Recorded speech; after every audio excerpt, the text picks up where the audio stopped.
जालना येथे पत्रकार परिषद घेत जरांगे पाटील यांनी दिला सरकारला इशारा।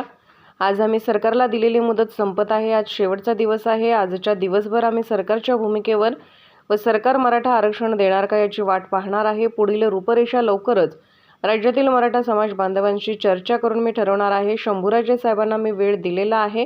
नंतर पुढचा दौरा मी लवकरच ठरवणार आहे। पश्चिम महाराष्ट्रातून माझा दौरा पुन्हा सुरू होणार आहे। काही अधिकारी जाणून बुजून प्रमाणपत्र देण्यास टाळाटाळ करत आहेत, हे सुद्धा चुकीचं आहे। सरकारने याकडे लक्ष देण्याची गरज आहे। आंदोलनादरम्यान अंतरवली सराटी येथे ज्या काही मराठा समाज बांधवांवर केसेस दाखल झाले आहेत त्या सुद्धा सरकारने मागे घ्याव्या, अन्यथा सरकारला मराठ्यांचा रोष परवडणार नाही। येणाऱ्या विधानसभेमध्ये मी 288 पाडेल। आता सरकारनं मराठा आरक्षण द्यावे, सरकारने भ्रमात राहू नये, राज्यातील कोट्यावधी मराठ्यांना न्याय द्यावा। तुम्ही म्हणताय हे सत्य आहे, परंतु काय असतं त्यावेळेची परिस्थिती बघून समाज निर्णय घेत असतो। समाज म्हणतोय मी तुम्हाला, सरकार नाही। सरकारला तर समाज संपवायचाच असतो, कोणचाही असो। माझे मराठी भोळे आहेत, इमानदार आहेत, त्यांना वाटलं की नाट सहभागी व्हायचं अखंड महाराष्ट्र। चला रे, आपलं राज्य बनतंय, आनंदाची गोष्ट आहे, देतील विनाअट आले। मग सरकारचं काम होतं जसं बाकीच्यांना जशाल तसं आरक्षण लागू गेलं बाकीच्यांचं, तसं मराठ्यांचं लागू करायला पाहिजे होतं, पण त्यांनी केलं नाही। नागपूर करार मात्र त्यांनी करून घेतला, पण मराठवाड्यानं करार करून नाही घेतला, विश्वास समोरच्यावर ठेवला। आम्हाला जर त्यावेळेच्या आमच्या मराठा बांधवाला माहित असतं पुढे चालून विश्वासघातकी होणार आहेत, तर मराठ्यांनी त्याच वेळेस लावून धरला असतं आमचं आहे ते जशाला जसं द्या। कारण शेवटी पूर्वी जे महाराष्ट्रात विलीन झाले मराठी मराठवाडा, त्यांचा काय दोष नाही। त्यांना माहितच नव्हतं ना हे घातकी निघतील म्हणून, विश्वासघातकी निघतील म्हणून। त्यांनी विश्वास ठेवला, विश्वासघात करणाऱ्यांनी करायला नको होता।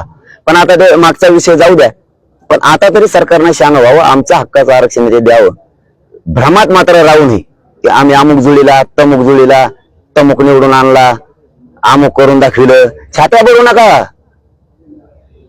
मराठे तरी 288 पाडीत असतील, तरी पण मराठी पाडीत असतील, हे मी प्रामाणिकपणानं सांगतो। विरोधक नाही आला म्हणून ते रडत बसून तुम्ही जर आमचं वाटोळं करणार असलात, आम्ही तुमची गय करणार नाही। प्रकाश आंबेडकरांनी सगळ्या स्वराज्य कायद्याला ठामपणे विरोध केला, त्यांचा अधिकार आहे, प्रत्येकाला अधिकार आहे। काय म्हणावं, द्या म्हणावं नाही म्हणावं, प्रत्येकाला अधिकार आहे।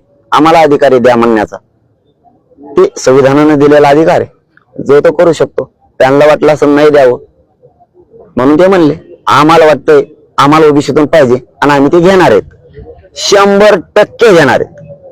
ते आणखीन काही टप्पे राहिलेत आमचे महाराष्ट्रातल्या सगळ्या समाजाकडे, हे आमच्या दौरे सध्या सुरू आहेत, ही पहिला टप्पा आहे। सगळा निर्णय घेतला जाणार आहे, ते सगळ्या महाराष्ट्राला विचारून आणखीन जरा टप्पे राहिलेत, बघूयात आज दिवसात काय होतं बघूया। पुढचा टप्पा कसा असणार, कसं नियोजन ठरणार आहे?